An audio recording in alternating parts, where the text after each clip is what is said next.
UP board class 10th subject math. ये exercise 13.1 चल रही थी, पृष्ठीय क्षेत्रफल। और इस एक्सरसाइज के मैं आप लोगों के लिए 7 क्वेश्चन करवा चुका हूँ। आज क्वेश्चन नंबर 8 की ओर चलते हैं। क्वेश्चन नंबर 8 में कहा है कि एक बेलन है, एक बेलन दिया हुआ है, ये एक बेलन है,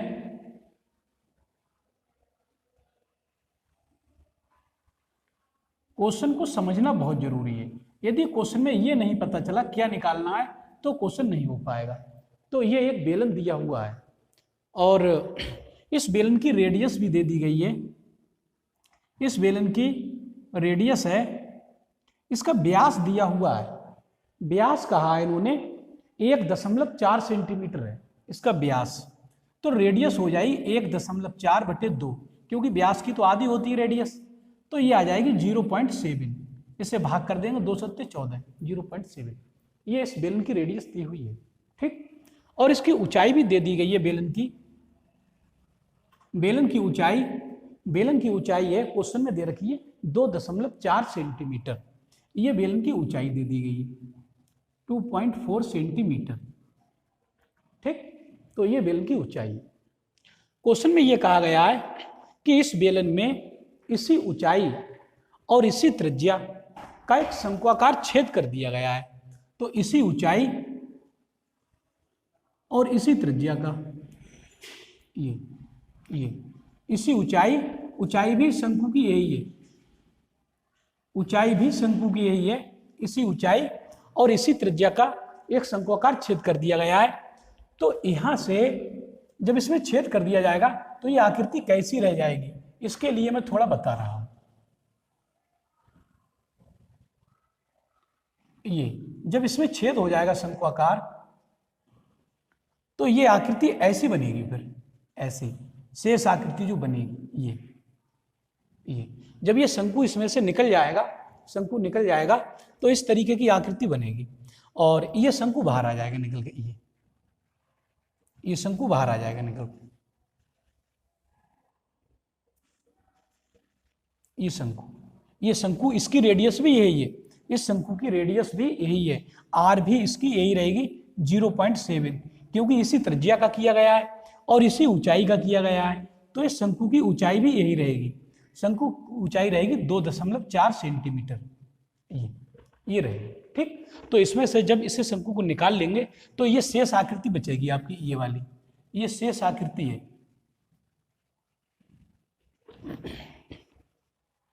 तो ये शेष आकृति है। तो इसका हमें पृष्ठीय क्षेत्रफल ज्ञात करना है, शेष आकृति का। तो इसका पृष्ठीय क्षेत्रफल ज्ञात करने के लिए मैं क्या करूंगा, ध्यान दें, इस पे कौन कौन से पृष्ठों का क्षेत्रफल की आवश्यकता पड़ेगी। इसका पृष्ठीय क्षेत्रफल तो बाद में बताऊंगा मैं कैसे निकालेंगे। पहले इसकी तिरछी ऊंचाई निकाल ले रहे हैं, इस शंकु की तिरछी ऊंचाई निकाल ले रहे हैं L। शंकु की तिरछी ऊंचाई को L से लिखवाया गया है। तो इस L का मान निकालने के लिए मैंने एक फार्मूला लिखवाया है, L² बराबर h² प्लस r²।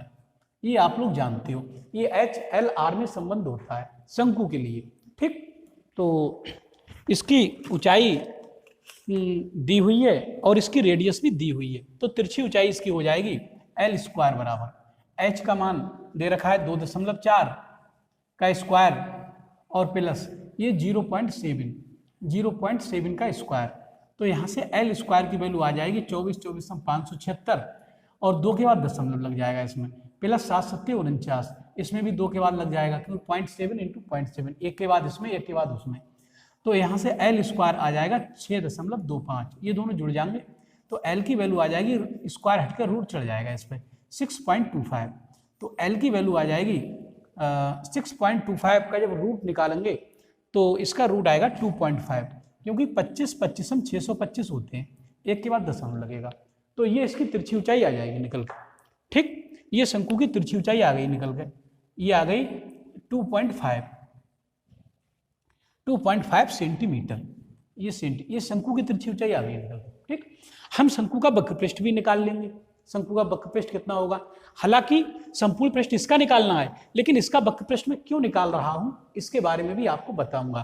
तो इस शंकु का वक्रपृष्ठ निकाल ले रहे हैं। तो यहां से शंकु का वक्रपृष्ठ होगा, शंकु का वक्रपृष्ठ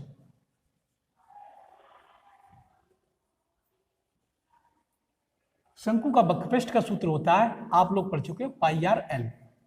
तो यहां से पाई तो ऐसे ही रखा, शंकु की रेडियस दे रखी है 0.7, तो यहां से 0.7 और इंटू एल, एल निकाल चुके हैं हम 2.5, तो ये शंकु का वक्रपृष्ठ आएगा, आ जाएगा कर्व सरफेस आ जाएगा सी से लिखते हैं इसे। तो 25 सत्ते 175 और एक के बाद पॉइंट इसमें, एक के बाद इसमें, दो के बाद पॉइंट लगेगा, तो 1.75 पाई सेंटीमीटर स्क्वायर।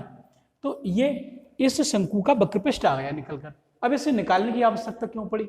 निकालने की आवश्यकता इसलिए पड़ी क्योंकि ये जब शंकु इसमें से अंदर से निकल के आया है तो इतना क्षेत्रफल जितना इसका वक्रपृष्ठ है, चारों तरफ का क्षेत्रफल है, जितना इस शंकु का वक्रपृष्ठ है, इतना क्षेत्रफल ये अंदर छोड़ आया इसमें, क्योंकि जो कट के आया है तो अपने क्षेत्रफल के बराबर ही तो अंदर क्षेत्रफल छोड़ के आया होगा।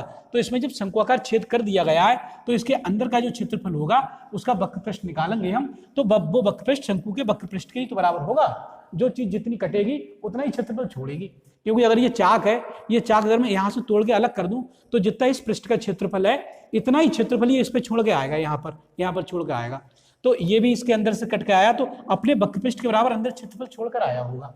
ठीक, तो मैं अंदर के वक्रपृष्ठ को क्षेत्रफल निकालने के लिए उसे नहीं निकालूंगा, अब मैं इसी का वक्रपृष्ठ जोड़ दूंगा इसमें ले जाकर, तो जो इसका होगा भाई उसका होगा, इसलिए मैंने इसका वक्रपृष्ठ निकाल लिया।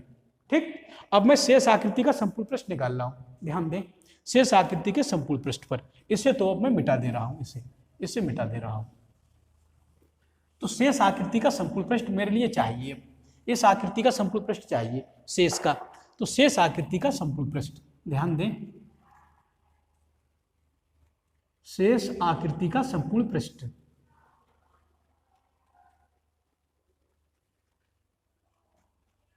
जो शेष आकृति का संपूर्ण पृष्ठ होगा वो किस चीज पर डिपेंड करेगा?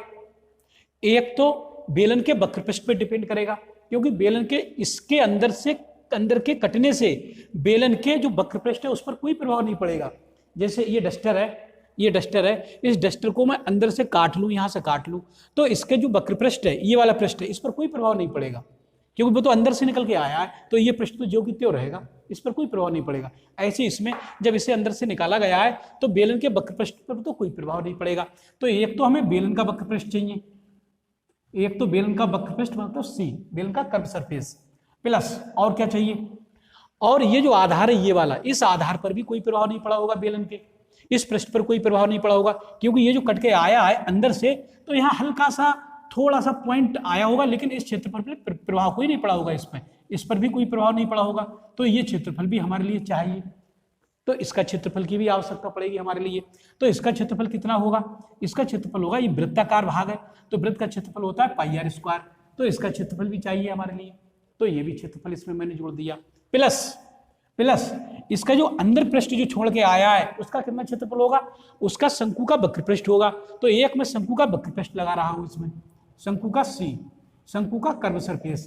तो ये शंकु का कर्व सरफेस अंदर का क्षेत्रफल आ गया, ये आधार का क्षेत्रफल आ गया, इसके इस पृष्ठ का, समतल पृष्ठ का, और बेलन का वक्रपृष्ठ भी मैंने इसमें जोड़ दिया है। अब तो इस शेष आकृति के 3 पृष्ठ बने थे, तीनों पृष्ठों के क्षेत्रफल आ गए निकल के। ठीक, केवल इसमें मान रखने के लिए रह गए, वो मैं रख दे रहा हूं, उसके बाद आंसर इसका क्लियर हो जाएगा।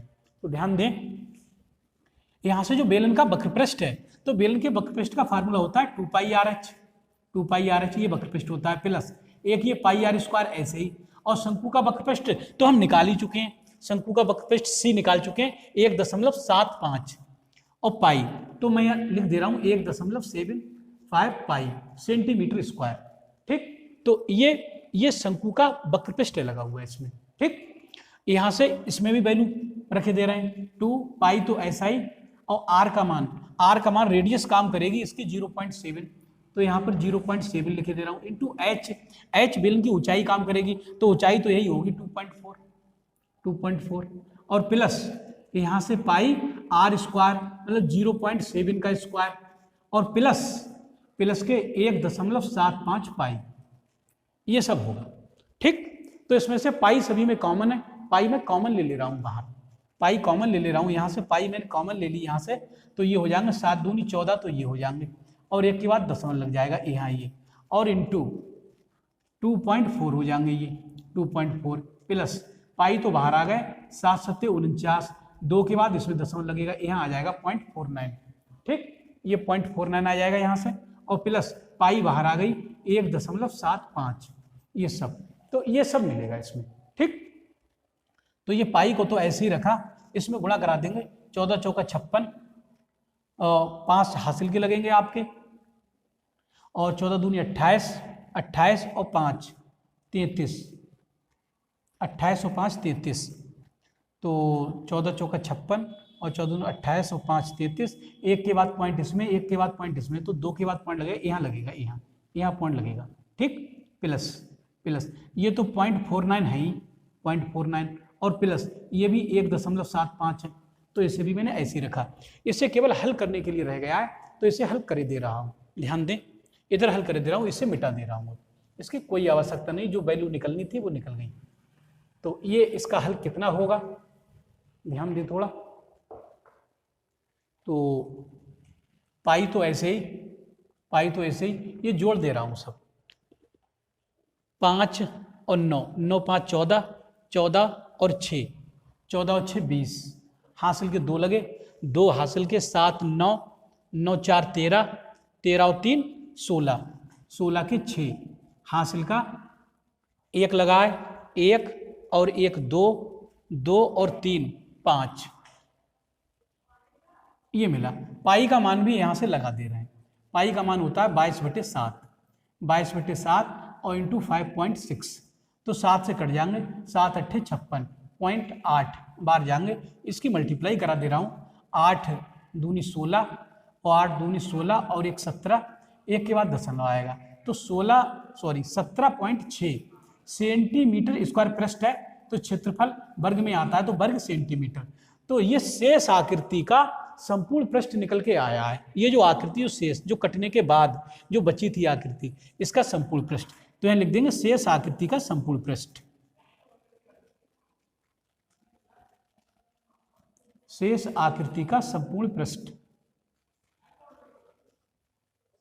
तो शेष आकृति का संपूर्ण पृष्ठ आया है 17.6 सेंटीमीटर स्क्वायर, इतने वर्ग सेंटीमीटर। ये आपका इस क्वेश्चन का आंसर हुआ, इस शेष आकृति का संपूर्ण पृष्ठ हुआ। मैं समझता हूं अब ये क्वेश्चन आपको समझ में आ जाना चाहिए। ठीक, तो ये क्वेश्चन कंप्लीट हुआ। वीडियो को लाइक कर दें, चैनल को सब्सक्राइब कर लें, और मेरे द्वारा पढ़ाई जाने वाली इस वीडियो को यार दोस्तों में भी शेयर कर दें, जिससे गरीब और कमजोर वर्ग के छात्र भी इस निःशुल्क, सस्ते और मुफ्त सेवा से लाभान्वित हो और भविष्य में एक अच्छे गणित छात्र के रूप में जाने जा सके। इस वीडियो में इतना ही, धन्यवाद।